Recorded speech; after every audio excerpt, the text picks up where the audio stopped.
गजवदना जय नमोस्तुते। गजवदना जय नमोस्तुते। गजवदना जय नमोस्तुते। गजवदना जय नमोस्तुते। गजानन्दन नमोस्तुते।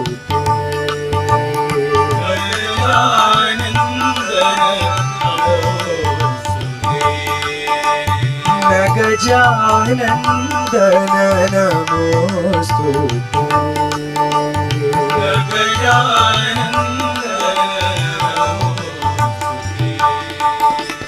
विजय प्रदायक विघ्ननाशा।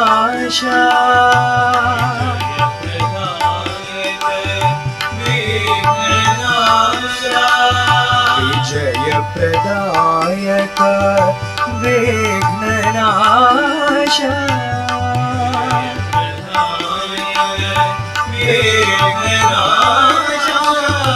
सिद्धि विनायक नमोस्तुते। सिद्धि विनायक नमोस्तुते। सिद्धि विनायक नमोस्तुते। सिद्धि विनायक नमोस्तुते। मंगलदायक नमोस्तुते। मंगलदायक नमोस्तुते।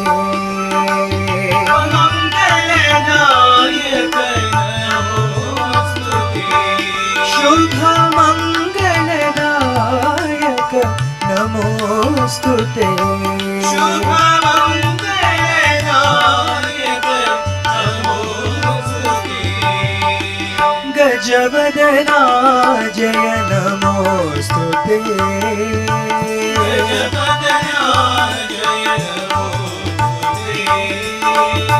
गजानन्दन नमोस्तुते।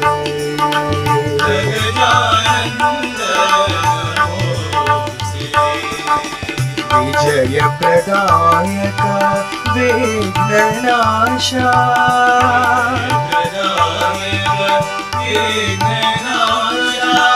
सिद्धि विनायक नमोस्तुते।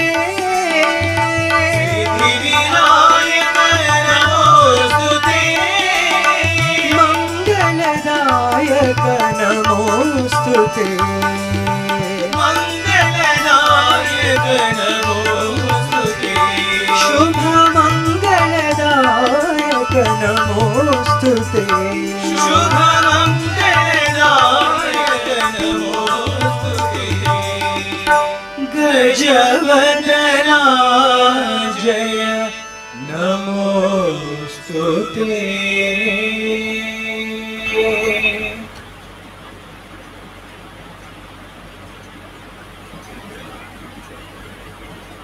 ओम श्री साई राम।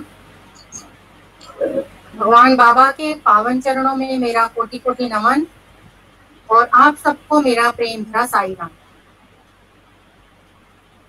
हम सत्यम शिवम सुंदरम भाग 6 के अध्याय 8 को पढ़ रहे हैं। आइए इसे आगे पढ़ते हैं। भगवान बाबा ने बर्फ से ढके जुराल पर्वतों को कैलाश पर्वत की तरह बदल दिया था। यहाँ एक हृदय को मथने वाला परिवर्तन है जिसके गवाह डॉक्टर उपाध्याय हैं। हिमालय की श्रेणियों में उनके और उनके साथियों द्वारा मेडिकल कैंप के आयोजन के दौरान यह घटना घटी थी, जिसके बारे में यहाँ प्रस्तुत किया जा रहा है। नेपाल के बॉर्डर के पास स्थित गांव गांगुलीहट हिमालय प्रांत में स्थित है। हमने उस गांव को मेडिकल कैंप के लिए चुना क्योंकि वहां के लोग बहुत ही गरीब थे और आसपास चिकित्सा और दवाइयों की सुविधा भी ना थी। उस गांव में जाने के रास्ते में हमें जोगेश्वर में शिवजी का मंदिर देखने को मिला, जहां शिव महिमा पुराण के अनुसार शिवजी का पहला स्वयंभू लिंग प्रकट हुआ था। यूनाइटेड किंगडम के डॉक्टरों की उपस्थिति में काफी तादाद में सभी उम्र के लोग काफी दूरी से मेडिकल कैंप को आते थे। हालांकि बंबई से भी कुछ भक्त और डॉक्टर आए हुए थे। यहाँ दिन प्रतिदिन व्यस्तता बढ़ती गई जब से लोगों ने आपस में कहना शुरू किया कि प्रेम और हंसमुख डॉक्टर और स्वयं सेवक जो भगवान श्री सत्य साईं बाबा, जो मानवाकार में भगवान ही हैं, उनके दूत बनकर आए हैं। एक दिन बहुत भीड़ थी, तब कुछ शोर हुआ तो देखा कि एक कुष्ठ रोगी को कैंप में लाया जा रहा था। जब सिर से पैर तक कंबल में लिपटे व्यक्ति को देखा तो लोग दूर हट गए। एक स्वयं सेवक उसे बहुत प्यार से हमारे पास ले आया।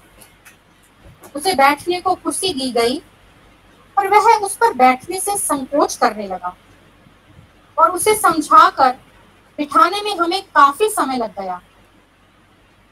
उससे भी ज्यादा समय हमें उसके चेहरे से कंबल हटवाने में लग गया। वह कांप रहा था और चारों ओर डरी हुई निगाहों से देख रहा था। वह बुदबुदाया, कृपया मुझे अकेला छोड़ दीजिए, मैं जीना नहीं चाहता हूँ। मेरी देखभाल करने वाला कोई नहीं है। मेरे अपने परिवार वालों ने मेरा बहिष्कार कर दिया है। उसने सिहरा देने वाली कहानी कही कि किस प्रकार सगे संबंधी अज्ञानवश इस प्रकार के रोग से ग्रसित होने पर छोड़ देते हैं, कितना दुर्व्यवहार करते हैं और अपमान करते हैं और उसे मृत्यु से भी बदतर अवस्था में छोड़ देते हैं। बीमारी के आरंभ में उनका बेटा उनकी देखभाल किया करता था, जबकि गांव वालों ने उसको छूत की बीमारी समझकर जाति से बाहर कर दिया था। उसके बाद कुछ गांव वालों ने उसके बेटे को भी चेतावनी दी कि यदि वह इस प्रकार उसके पिता की सेवा करता रहेगा तो यह छूत उसे भी लग जाएगा और वह भी कोढ़ी हो जाएगा। इस प्रकार इस कुष्ठ रोगी को गांव से बाहर निकाल दिया गया और उसके परिवार वाले भोजन लाकर उसकी थाली में डाल दिया करते थे।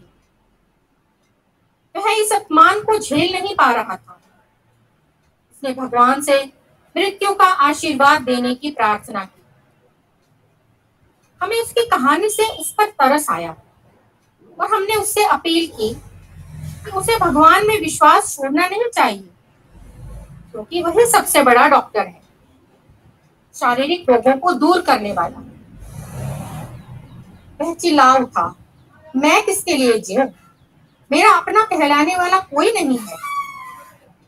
हम लोगों ने उसे आश्वासन दिया कि वह अकेला नहीं है, क्योंकि भगवान तुम्हारे साथ हमेशा है। उसे आश्वासन के साथ प्यार भी दिखाई दिया और उसका हृदय पिघल गया। वह प्यार आश्वासन से भी ज्यादा था। वह रुककर इलाज करवाने को तैयार हो गया। उसे काउंसलिंग और अन्य परीक्षणों के लिए ले जाया गया, जहां उसे प्यार से बिठलाया गया। चाय और बिस्कुट भी खाने को प्रदान किए गए। उसे प्याला और प्लेट पकड़ने में भी हिचकिचाहट हो रही थी कि कहीं ऐसा करते हुए छूत फैल न जाए। कुछ गांव वालों ने हमको डांटा, क्या आप पागल हैं? आप अपने बर्तनों को उसे क्यों छूने दे रहे हैं? ऐसा था उनका अज्ञान। हमें उसके लिए दिल्ली से दवाई लानी थी। इसके लिए 2 दिन लग गए। हमने उसे कैंप में ही 2 दिन तक रखा। जो स्वयं सेवकों ने उसकी देखभाल के लिए पारी करने लगे, भगवान के बारे में, उनकी करुणा के बारे में बतलाया। उसे भोजन और पेय प्यार के साथ दिया गया और वह इस प्रकार के सत्कार से बहुत ही प्रसन्न था। वह इसके समाप्त होने तक कैंप में ही रहा। जब कैंप समापन का दिन आया तो हमें चिंता हुई कि हमारे बाद उसकी देखभाल कौन करेगा। वह स्थानीय लोगों के साथ प्रतिदिन भजन कार्यक्रम में भाग लिया करता था। आखिरी दिन जब हम सामान बांध रहे थे और वाहनों में लोड कर रहे थे तो सारा का सारा गांव उमड़कर हमें विदा देने आ गया। गांव वालों को इसलिए दुख हो रहा था कि उत्सव का सा वातावरण अब समाप्त होने को आ रहा है। कैंप के दौरान स्वास्थ्य रक्षा के कार्यक्रम के अलावा नारायण सेवा, गांव की सफाई, भजन और स्कूली बच्चों की पुस्तकें, पेन पेंसिल वगैरह का वितरण भी शामिल था। इस प्रकार की घटना पहले कभी वहां नहीं हुई थी। गांव वालों में एक युवक भी अपनी पत्नी के साथ मेरे पास आया। उसकी आंखों में आंसू थे। उसने अपने दुख को यह कहते हुए उड़ेल दिया, साईं बाबा के प्रेम ने मेरी आंखों को खोल दिया। मैंने अपने पिता को उस समय छोड़ दिया जब उनको मेरी सख्त जरूरत थी। मैं भगवान से प्रार्थना करता हूँ वे मुझे क्षमा कर दें। मैं अपने पिता को घर ले जाकर उनकी सेवा करना चाहता हूँ। अब मैं लोगों द्वारा दिए जाने वाले किसी भी दंड को सहन करने के लिए तैयार हूँ, किंतु अपने पिताजी को नहीं छोड़ूंगा। मुझे अपने कानों यह सुनकर विश्वास ही नहीं हुआ। हमें तो उस कुष्ठ रोगी के बारे में चिंता थी। उसे कैंप में बहुत प्यार और देखभाल स्वयं सेवकों द्वारा मिली थी। हमें बहुत दुख हुआ था कि हम उसे सिर्फ उसके भाग्य पर छोड़कर जा रहे हैं। दरअसल हमारे द्वारा भगवान से की गई प्रार्थनाओं के उत्तर के रूप में उनका पुत्र हमारे सामने खड़ा था। जब हम पुत्र को पिता के पास ले गए तो वह पिता के पैर पकड़कर रोने लगा और कहने लगा, कृपया मुझे क्षमा कर दीजिए, भगवान ने मेरी आंखें खोल दी हैं, कृपया घर आइए। बूढ़ा कुष्ठ रोगी सजल हो गया। अपने बेटे की ओर देखने की अपेक्षा मेरी ओर देखने लगा। स्वामी के प्रति कृतज्ञ होकर उसने अपने दोनों हाथ उठाकर साई राम कहा। साई की अनुकंपा अपार है। अध्याय 9, परिवर्तन की हवाएं। 19 जुलाई 1990 को श्री टी.जी. कृष्णामूर्ति, जो तमिलनाडु के श्री सत्य साई संगठनों के वरिष्ठ कार्यालय पदाधिकारी हैं, बेंगलोर से पुटापट्टी जाते समय अपनी कार को बहुत तेजी से चला रहे थे। वे साई के सिद्धांत को भूल गए थे। घर से जल्दी निकलिए, धीमे वाहन चलाइए और सुरक्षित और सुरक्षा पूर्वक घर पहुंचिए। वे देर से निकले थे और गम्य स्थान को शीघ्र पहुंच जाना चाहते थे। उनके एक मित्र आगे की सीट पर बैठे हुए थे। कृष्णमूर्ति की पत्नी पिछली सीट पर बैठी हुई थी। कार में स्थित सामान में बाबा को देने वाला एक बक्सा भी था, जो एक और बक्से के ऊपर रखा था। लगभग 10:48 को सवेरे वे चिकबल्लापुर से 7 किलोमीटर की दूरी पर थे तो कार पर अपना नियंत्रण खो बैठी। कार 4 बार कलाबाजियां खाकर उलटकर सड़क के बीचों बीच खड़ी हो गई। कार का ऊपरी भाग पूरी तरह से ध्वस्त हो गया। सारा सामान सिवाय बाबा को देने वाले बॉक्स के अलावा सड़क पर छितर गया। कार में स्थित तीनों यात्री जो शोक में थे, उन्हें यह देखकर आश्चर्य हुआ कि उन तीनों को कहीं भी किसी भी प्रकार की चोट नहीं आई थी। हालांकि दुर्घटना जबरदस्त थी। सौभाग्यवश उस समय सड़क पर अन्य वाहन आ जा नहीं रहे थे। कृष्णमूर्ति के मित्र और कृष्णमूर्ति की पत्नी को साधारण चोटें आई थी, जबकि कृष्णमूर्ति का कोलर बोन टूट गया था। दुर्घटना के बारे में पता लगने पर बेंगलोर से उनके रिश्तेदार आए और उन्हें वहां से ले गए। दुर्घटना के 3 घंटे बाद कृष्णमूर्ति ने बाबा को धन्यवाद दिया कि उन्होंने दुर्घटना से उनकी रक्षा की। 20 दिन बाद कृष्णमूर्ति प्रशांति निलयम गए। वहां उन्होंने सबसे पहले कैप्टन ओबेरॉय से भेंट की, जो हवाई अड्डे के मैनेजर थे। ओबेरॉय की बात सुनकर कृष्णमूर्ति स्तब्ध रह गए। ओबेरॉय को दुर्घटना के बारे में उसी क्षण मालूम हुआ जब दुर्घटना घटी थी। स्वामी 29 जुलाई को प्रातः 10:49 को इंटरव्यू के कमरे से बाहर आए और ओबेरॉय से कहा, आपके मित्र कृष्णमूर्ति की कार दुर्घटना अभी अभी चिकबल्लापुर में हुई है। उनकी कार ने 4 बार सड़क पर पलटियां खाई। मुझे सड़क के दोनों ओर की गाड़ियों को रोकना पड़ा जिससे टकराव ना हो। मुझे उनकी कार को 20 फीट गहरी खाई में गिरने से रोककर सड़क के बीचों बीच खड़ा कर देना पड़ा। दुनुपोत्तु कृष्णमूर्ति कार बड़ी तेजी से चला रहा था। मुझे उसको बचाना पड़ा। कृष्णमूर्ति को स्वामी के प्रति कृतज्ञ भाव से अत्यंत आनंद की अनुभूति हुई। जब शाम को वे भगवान से मिले, उन्होंने उनसे पूछा, आपके कोलर बोन की हालत कैसी है? कृष्णमूर्ति अपने बचाने वाले के पैर पर गिर पड़े। 2 महीने बाद जब कृष्णमूर्ति वृंदावन गए, तब बाबा ने उन्हें कल्याण मंडपम में एकत्रित लोगों को संबोधित करते हुए भाषण देने को कहा। चूंकि उन्हें बोलने का आदेश अचानक बाबा ने दिया, अतः वे माइक के पास खड़े होकर अपने विचारों को बोलने के लिए एकत्रित करने लगे। स्वामी ने उनसे कार दुर्घटना के बारे में बोलने के लिए कहा। उन्होंने विस्तार पूर्वक घटना का वर्णन किया।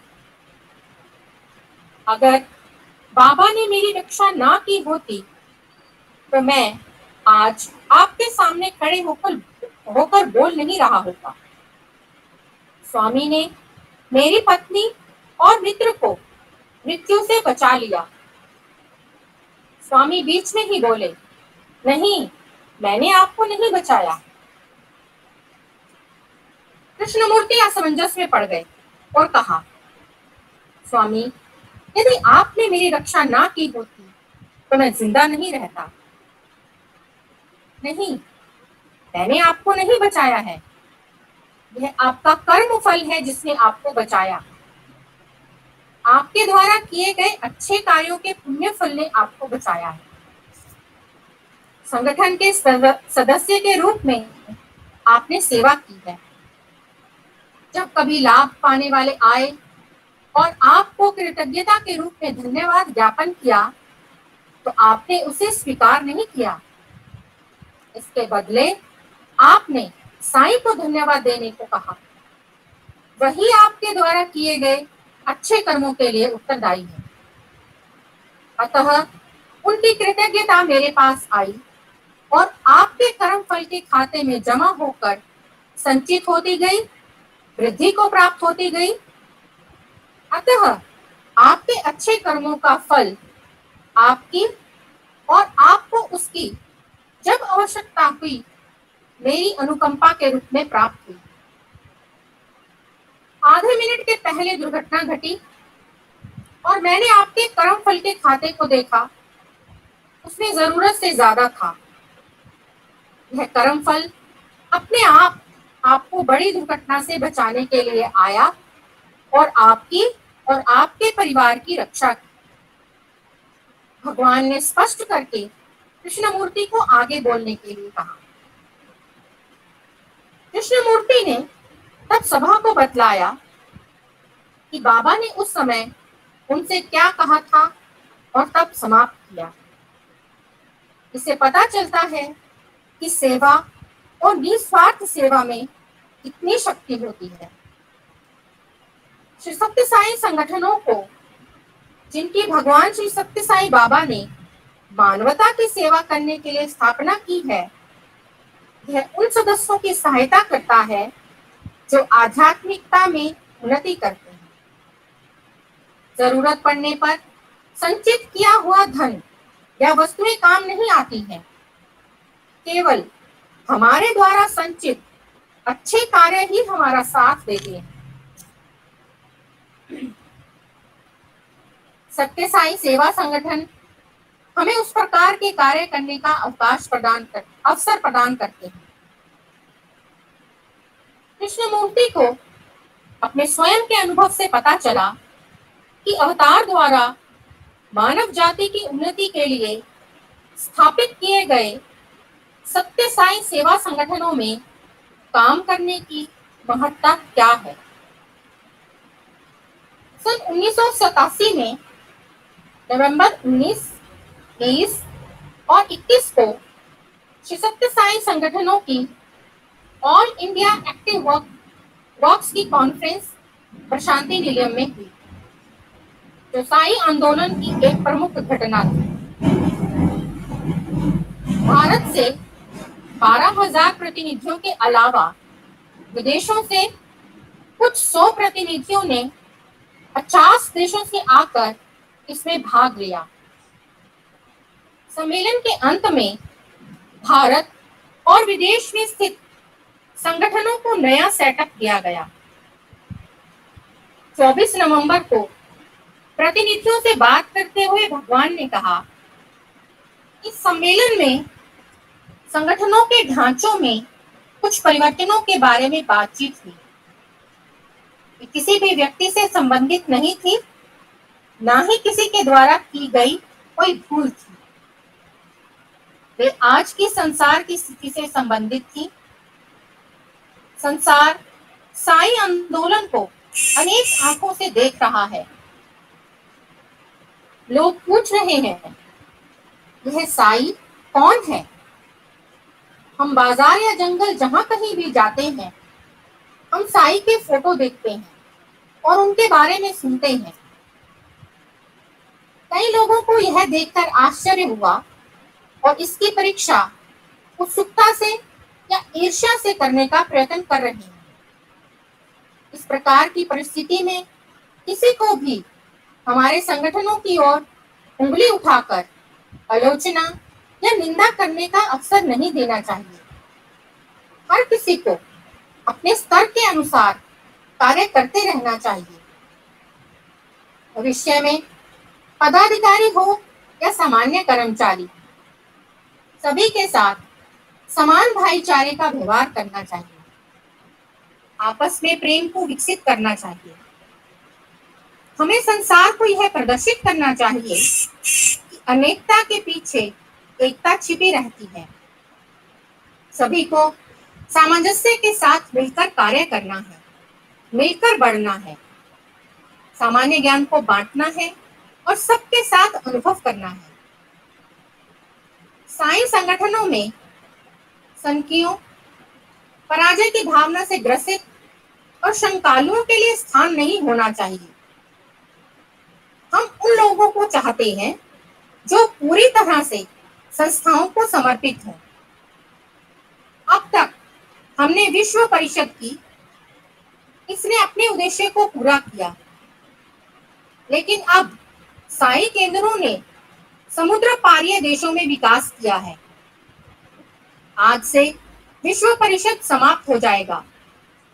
हर समुद्र पारीय देश में एक कमेटी हो जो उन देशों की स्थिति के अनुसार साई केंद्रों की देखभाल किया करे। वे समुद्र पारीय संगठन हमारे केंद्रीय ऑफिस जो प्रशांति निलयम में है से अपने क्रियाकलापों के बारे में सलाह मशवरा बातचीत कर सकता है। इनका परिचय कराने का उद्देश्य और अन्य परिवर्तनों को करने का कारण केवल दिन दूनी रात चौगुनी से बढ़ रहे साई संगठनों को प्रोत्साहन और मार्गदर्शन करने के लिए ही है। आप लोगों को पता है जो कार्य आपने किया है, अब आपको भविष्य को देखना है। आप सबको संगठनों में भाई बहनों की तरह व्यवहार करना चाहिए। संसार के लिए एक आदर्श प्रस्तुत करना है आपको। आप में से हर एक के साथ मेरा प्रत्यक्ष संबंध बिना किसी परिवर्तन के बना रहेगा।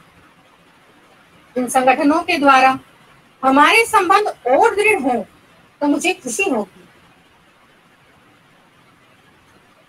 भाविक परिवर्तनों से आपको अपने क्रियाकलापों में आगे बढ़ते रहने और आदर्श प्रस्तुत करने में अपने आप को उत्साहित करते रहोगे। मैं आप सबको आशीर्वाद देता हूँ। विश्व परिषद अंतरराष्ट्रीय संस्था है जो पूरे संसार में फैले श्री सत्य साई संगठनों के क्रियाकलापों को देख रही है। विश्व परिषद के विलीन हो जाने के अलावा किए गए परिवर्तनों में ये शामिल हैं।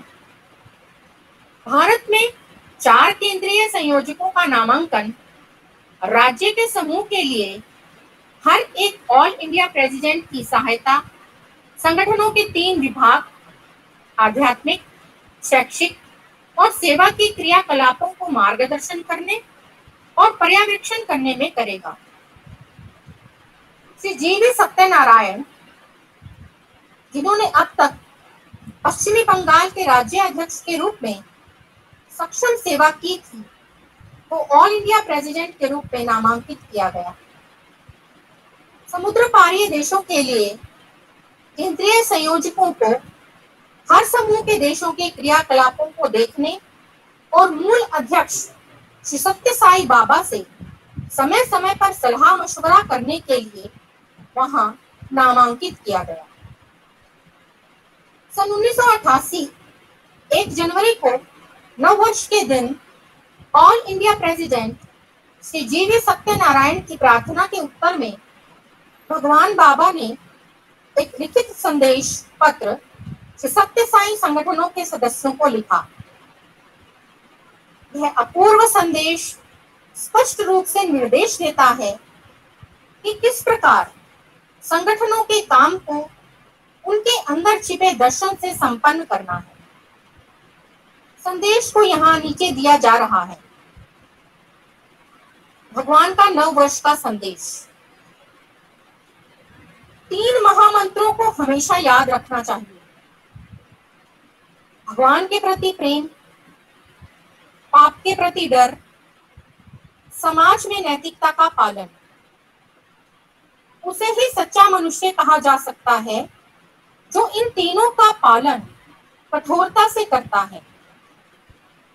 श्री सत्य साई संगठन में काम करने वाला हर स्वयं सेवक, चाहे वह स्त्री हो या पुरुष, उसे अपने जीवन में उन्हें ईमानदारी से पालन करना चाहिए। यह हर किसी के जीवन का लक्ष्य होना चाहिए। यह आपके लिए नव वर्ष का संदेश आशीर्वाद के साथ है। मनुष्य अबाध रूप से आनंद को चाहता है। वह आनंद का अनुभव करने के लिए किसी भी चीज का त्याग करने को तैयार है। लेकिन सच्चा आनंद कहाँ पाया जा सकता है? आनंद मनुष्य में जन्मजात है। इस बात को ना जानने के कारण इसे वह बाहर ढूंढता रहता है। दूसरों पर आश्रित होने से दुखी प्राप्त होता है, लेकिन आत्मा पर आधारित होने से सच्चा प्यार प्राप्त होता है। जब तक मनुष्य का जीवन बाह्य चीजों पर आधारित रहता है, तब तक उसे जीवन का आनंद कभी भी प्राप्त नहीं हो सकता। जब उसे इस बात का पता चलता है कि बाह्य वस्तुओं में आनंद की खोज करना मृग तृष्णा की तरह है, जिससे प्यास कभी नहीं बुझती है, तब वह अपने मन को अंतर्मुखी करके आंतरिक आनंद का अनुभव करता है।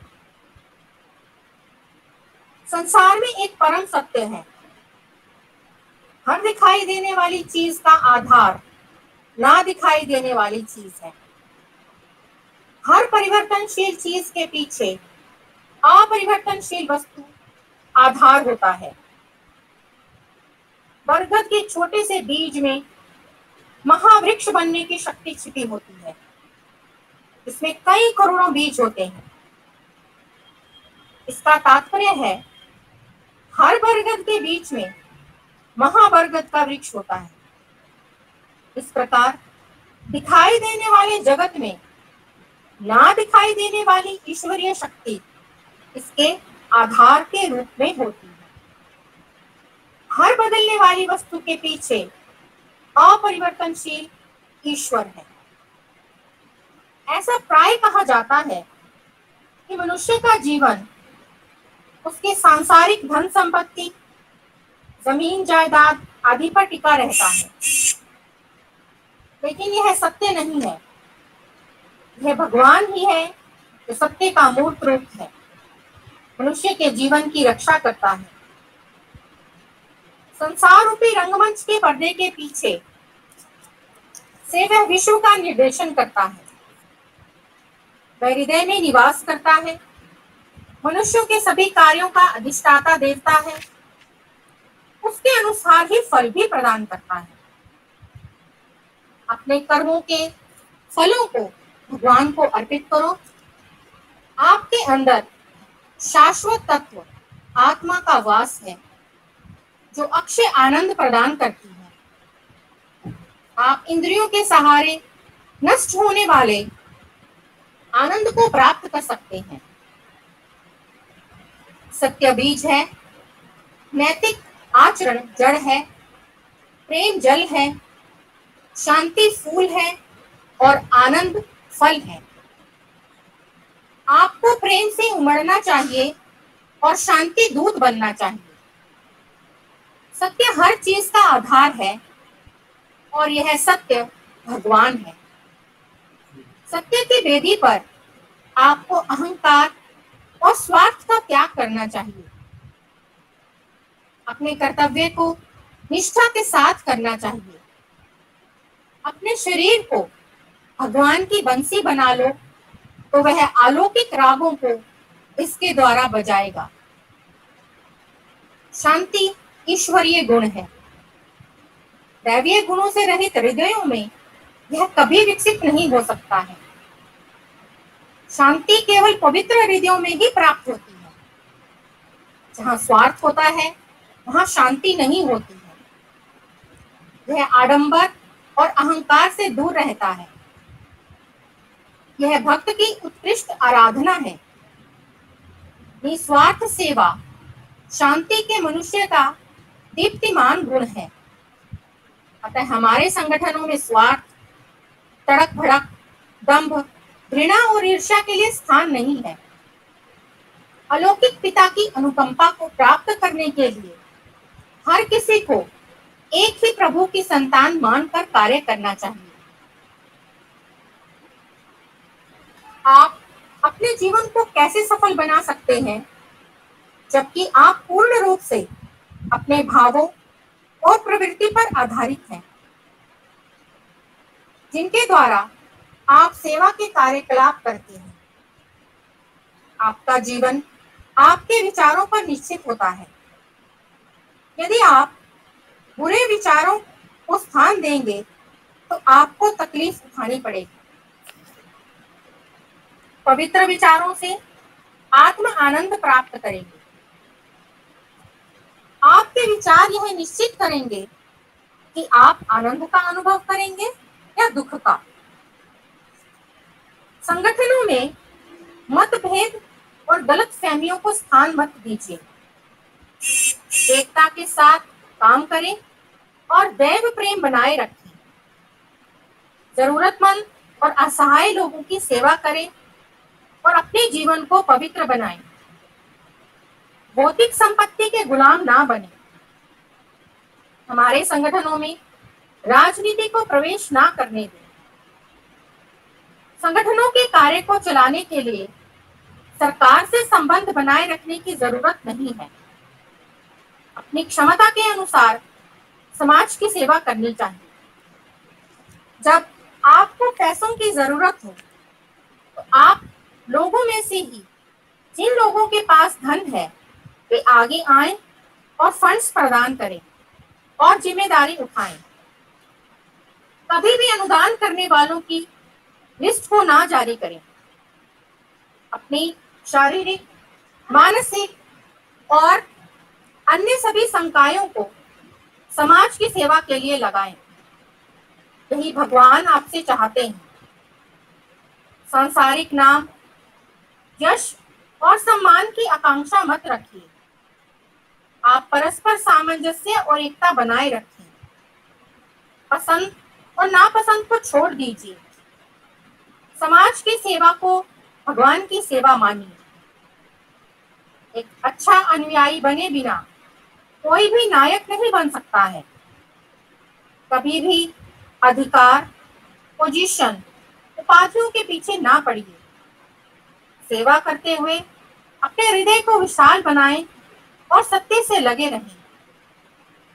अपने को एक दूसरे से अलग मत समझिए। आप अपने को अलग अलग नामों से पुकार सकते हैं, किंतु सबके अंदर एक ही आत्मा विभिन्न शरीरों में है। जब आप आईने को हटा देंगे तब प्रतिबिंब अदृश्य हो जाएगा, लेकिन वस्तु नहीं। इसी प्रकार जब शरीर रूपी आईने को हटाया जाएगा तब केवल प्रतिबिंब ही अदृश्य होगा, लेकिन आत्मा या भगवान बने रहेंगे। इस सत्य को पहचानिए कि भगवान आप सब में है। केवल पवित्र सेवा ही भगवान की ओर ले जा सकती है। आपकी जीवन यात्रा का उद्देश्य भगवान की अनुभूति करना है। गलत मार्ग पर चलकर अपने जीवन को व्यर्थ मत कीजिए। लक्ष्य तक पहुंचने तक अपनी साधना जारी रखिए। लौकिक और नश्वर सुखों के लिए बहुमूल्य मानव जीवन को नष्ट मत कीजिए। चाहे आपको जिन भी बाधाओं का सामना करना पड़े या आपके शरीर को कुछ भी हो, पर भगवान के लिए तलाश जारी रखिए। आपको इसीलिए बुद्धि प्रदान की गई है। विनाशशील संसारिक वस्तुओं के लिए जीवन को बर्बाद करना पशुओं के स्तर पर उतर आना है। आपको परमपिता तक पहुंचने के लिए चरमोत्कर्ष स्थिति की ओर प्रस्थान करना चाहिए। यही आपका परम भाग्य है। प्रेम और आशीर्वाद सहित बाबा, केंद्रीय कार्यालय श्री सत्य साई संगठन, प्रशांति निलयम, 1/1/1988। 1988 और 1990 के दौरान प्रशांति निलयम में भारत में स्थित संगठनों के राज्य स्तरीय कार्यालय निर्वाहकों के लिए आयोजित 3 दिवसीय मार्गदर्शक शिविरों में प्रवचन दिया। उनके द्वारा प्रदान किए गए प्रोत्साहन से संगठनों के क्रियाकलापों में स्थिर विस्तार हुआ। इन 3 कैंपों में उनके द्वारा मुख्य बातें कही गई जो संगठनों के सदस्यों के लिए प्राणवायु के समान महत्वपूर्ण होनी चाहिए।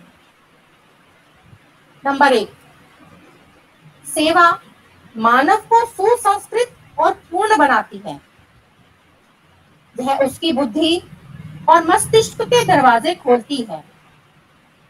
सेवा मनुष्य में मानवीय गुणों को व्यक्त करने का अवसर प्रदान करती है जो कालांतर में ईश्वर की अनुभूति कराती है। यही संसार रूपी सागर से पार उतरने के लिए साधना का सर्वोच्च रूप है। यह शास्त्रों या ग्रंथों को पढ़ने, तीर्थ यात्रा करने या तप करने से श्रेष्ठ है। संसार को ना तो आपकी सेवा की जरूरत है और ना ही आपकी सेवा के बिना यह अंत हो जाएगा। आपको अपनी मुक्ति के लिए सेवा करनी चाहिए। यदि आप कहते हैं कि आप समाज की सेवा कर रहे हैं तो आप अपने को समाज से अलग कर रहे हैं और आपके मन में एक तरह का दंभ भी उत्पन्न हो जाएगा कि आप अपनी सेवाओं से समाज का लाभ कर रहे हैं। अतः यह समझना आवश्यक है कि आप समाज से अलग नहीं हैं और जो कुछ भी आप समाज के लिए कर रहे हैं वह अपने लिए ही कर रहे हैं। आप सेवा कर रहे हैं तो केवल आत्म तृप्ति के लिए कर रहे हैं। नंबर 2, आप अपने सभी क्रियाकलापों में 5D को याद रखिए। डेडिकेशन, डिवोशन, डिसिप्लिन, डिस्क्रिमिनेशन और डिटर्मिनेशन, जो 5 प्राण का निर्माण करते हैं। सेवा की 5 प्राण शक्तियां हैं। नंबर 3, किसी भी कार्य को करने के लिए अहम को समर्पित करना चाहिए क्योंकि यह व्यक्ति को अपनी बुद्धि के समुचित प्रयोग करने में आड़े आता है। ये अहंकार 8 प्रकार के होते हैं, अर्थात अष्टमद, जो अहंकार की पुष्टि और वृद्धि करते हैं। वे व्यक्ति की शिक्षा, जाति, धर्म, धन, अधिकार और ओहदा, शारीरिक सुंदरता, यौवन और विधवता से संबंधित होते हैं। नंबर 4, सच्ची भक्ति सर्वव्यापक ईश्वर की आराधना सेवा द्वारा करना है। भक्ति का तात्पर्य केवल पूजा, मंत्रोच्चार और ध्यान ही नहीं है। भक्ति अहंकार को नाश करना चाहिए। नंबर 5, अनुशासन आपके जीवन का अखंड भाग होना चाहिए। किसी भी कार्य को अनुशासन के बिना करना असंभव है। समस्त प्रकृति ही अनुशासन में बंधी हुई है। अपने आध्यात्मिक व्यवहार में, संगठनों में नियम निबंधों का पालन एक रास्ता युक्त अनुशासन में सभी स्थितियों में करना चाहिए। आपका अनुशासित व्यवहार लोगों को हमारे संगठनों की ओर आकर्षित करना चाहिए। नंबर 6, अच्छे बुरे, सही गलत, लाभ हानि में अंतर करने का विवेक आपकी अंतः चेतना पर आधारित होना चाहिए, ना कि आपके मन पर। अंतः चेतना चैतन्यता से आती है जो सर्वव्यापक है। जब आपका विवेक आपकी चेतनता पर आधारित होता है तब यह आपको सही उत्तर प्रदान करेगी। सभी कार्य शरीर, इंद्रियों, दिमाग, बुद्धि, इसे चेतना भी कहा जाता है, के द्वारा किया जाता है। अतः यह आवश्यक है कि अंतः चेतना को चाहिए कि सभी क्रियाकलापों को करने के लिए चेतना को निर्देश दें। नंबर 7, आपकी अंतः चेतना पर आधारित विवेक आपको आत्मविश्वास प्रदान करेगा जो बदले में आत्म तृप्ति की ओर ले जाएगा। लेकिन यदि किसी को आत्म त्याग की भावना को विकसित करना है तो दृढ़ निश्चय का होना जरूरी है। केवल आत्म त्याग ही आपको आत्म अनुभूति के लक्ष्य की ओर ले जा सकता है। ये 5 जी आपस में संबंधित और एक दूसरे के पूरक हैं। उनका अभ्यास करने से मनुष्य देव बन सकता है, ईश्वर बन सकता है। नंबर 8, एकता और समरसता से किया गया प्रयत्न सेवा की आधारभूत आवश्यकताएं हैं। हर सेवक में 3 गुण होने चाहिए: लक्ष्य को प्राप्त करने का दृढ़ निश्चय, बेशर्त का प्यार और अहंकार से मुक्ति। नंबर 9, आध्यात्मिकता आपके सभी क्रियाकलापों का आधार होना चाहिए। आपको इस बात का ध्यान रखना है कि यह आध्यात्मिकता है, ना कि धर्म। आध्यात्मिकता सभी धर्मों का सामान्य तथ्य है। जब आप आध्यात्मिकता का अभ्यास करेंगे तो अलौकिक शक्ति अपने आप आ जाएगी। भगवान के प्रति प्रेम आध्यात्मिकता का आधार है। नंबर 10, आपको साई संगठन को अपना समझना चाहिए। संगठन का काम उतना ही प्रमुख होना चाहिए जितना कि आपका निजी काम। इस संगठनों में काम करने का जो अवसर आपको प्राप्त हुआ है वह आपके कई जन्मों के संचित पुण्य फल के कारण ही है। इस संगठन द्वारा सेवा करना और समाज में दूसरों के लिए आदर्श बनना आपका जन्म सिद्ध अधिकार है। साईराम दीदी। हाँ, साईराम बेटा, साईराम। साईराम। हाँ, 10 पॉइंट तक पढ़ लिया हमने। साईराम। भगवान बाबा के पावन चरणों में कोटि कोटि प्रणाम एवं आप सबके हृदयवासी श्री भगवान के चरणों में हमारा नित्य निरंतर नमन। आज का दैवी पाठ थोड़ा सा तो पिछला कल का बचा हुआ भाग था और उसके बाद जो आज पढ़ा, मैं तो उसके बारे में एक ही बात कहूंगी कि गुरु से गुरु की वाणी, गुरु महान है, गुरु की वाणी भी उतनी ही महान है। गुरु की वाणी ही गुरु है।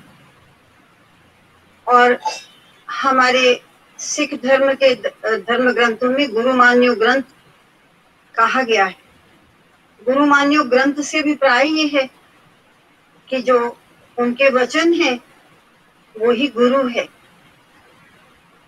भगवान बाबा जब तक भौतिक शरीर के रूप में हमारे साथ थे तो उन्होंने अपने श्रीमुख से हमें निर्देश दिए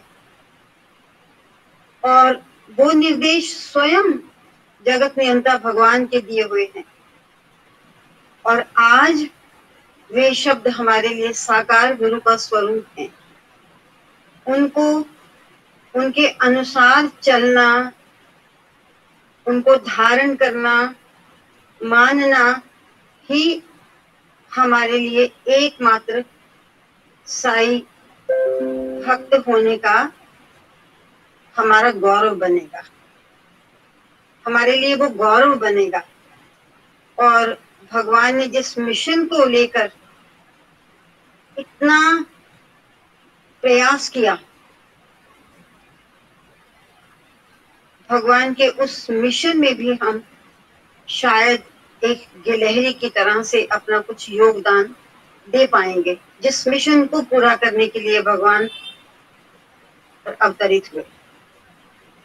इसके बारे में तो बात करते हैं अभी। जो कल का पिछला बचा हुआ था, भगवान ने हमें सेवा का महत्व दिया है, बताया है और कैसे जन जन को सेवा करने के लिए भगवान ने प्रेरित किया है।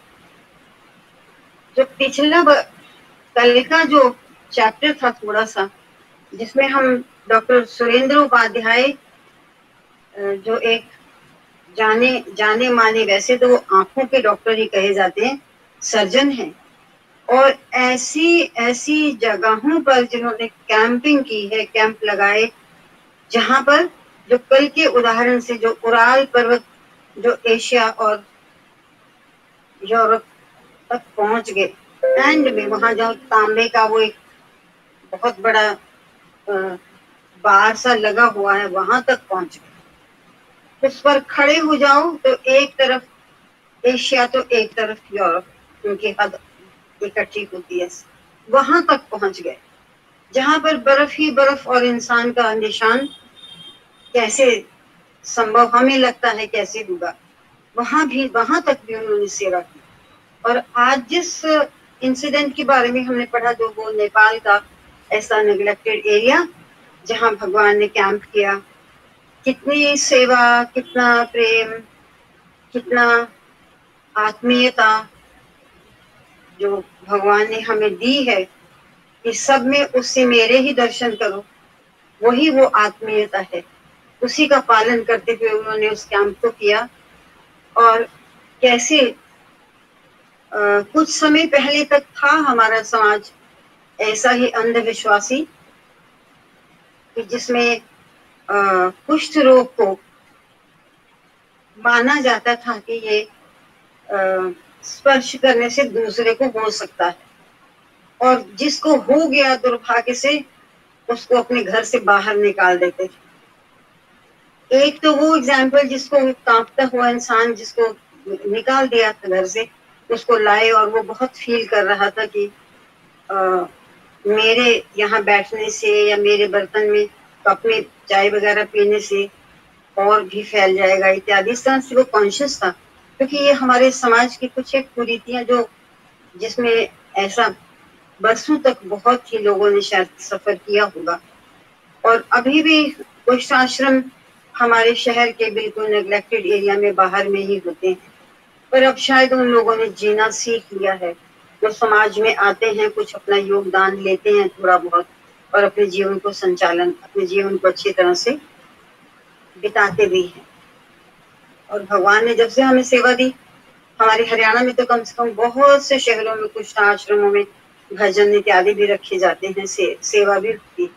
और दूसरा उदाहरण, जो हृदय परिवर्तन, कैसे सेवा से हृदय परिवर्तन, कि जो एक व्यक्ति आके रोने लगा, और वो किस लिए रोने लगा, उन्होंने भी अपने पिता के जो कुष्ठ के लक्षण थे अपने पिता को बाहर कर दिया और रोया, अपने पिता के चरण स्पर्श किए कि नहीं, मेरे को क्षमा कर दे और मैं सेवा करूंगा। ये था उस कैंप का एकमात्र उद्देश्य। भगवान हमें ऐसी सेवा करने के लिए प्रेरित करते हैं। ये वास्तव में सेवा का वो रूप है, जिसमें सेवा भी होती है और साथ में हृदय परिवर्तन भी हो जाता है। ऐसी सेवा, ऐसी प्रेम से परिपूर्ण सेवा, कि जिसमें ऐसी करुणा से परिपूर्ण सेवा, कि जिसकी सेवा होती है उसका हृदय ही बदल जाता है और वो भगवान के प्रति समर्पित हो जाता है। और एक दो पंक्तियां मैं पढ़ती हूँ, जिस व्यक्ति को इन्होंने जो कांप रहा था, तो उसको दवाइयां इत्यादि देने के लिए, स्वस्थ करने के लिए जब उसने प्रयत्न देखे, तो उसने कहा मैं किसके लिए जीऊं, मेरा अपना कहलाने वाला कोई नहीं है। हम लोगों ने उसे आश्वासन दिया कि वह अकेला नहीं है, क्योंकि भगवान तुम्हारे साथ हमेशा है। और उसे आश्वासन के साथ प्यार भी दिखाई दिया। केवल आश्वासन से बात नहीं बनती, प्यार में भी बहुत शक्ति है। और उसका हृदय पिघल गया। वह प्यार आश्वासन से भी ज्यादा था।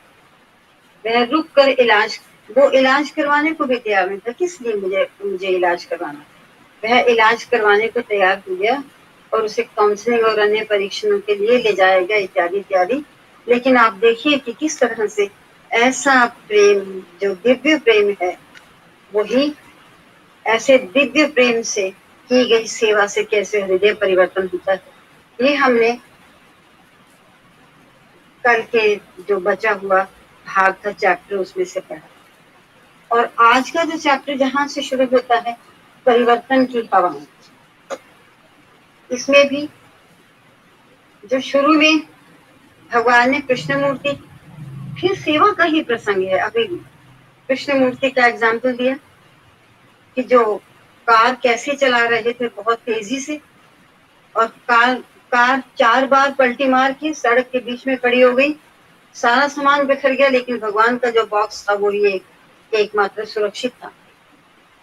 और इधर उस अंतर्यामी भगवान ने जान लिया कि कृष्ण मूर्ति के साथ ये हुआ है, और उन्होंने भगवान ने वहां क्या कहा ओबराय को, कैप्टन ओबराय को, कि मैंने उसको किस तरह से बचाया है, कहने वाली थी वो बात, इत्यादि इत्यादि प्रकार से।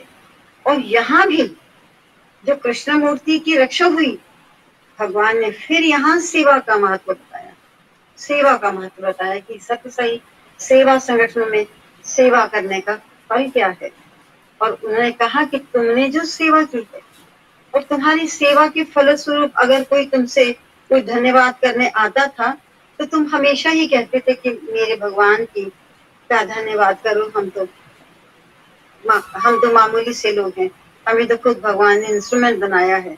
तो तुमने जिस तरीके से निस्वार्थ सेवा की है, ये तुम्हारा अकाउंट ही इतना ज्यादा हो गया था।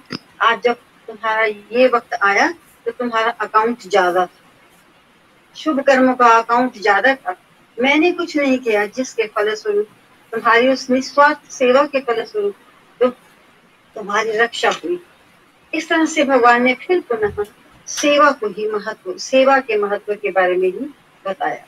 अब इसके बाद बात आती है सन 1987 में नवंबर 19, 20, 21 को श्री सत्य साई संगठनों की ऑल इंडिया एक्टिव वर्कर्स की कॉन्फ्रेंस सम्मेलन प्रशांति निलयम में हुई, जो साई आंदोलन की एक प्रमुख घटना थी, और जिसमें 12,000 प्रतिनिधियों ने के अलावा विदेशों से भी कुछ 100 प्रतिनिधियों ने 50 देशों से आकर उसमें भाग लिया।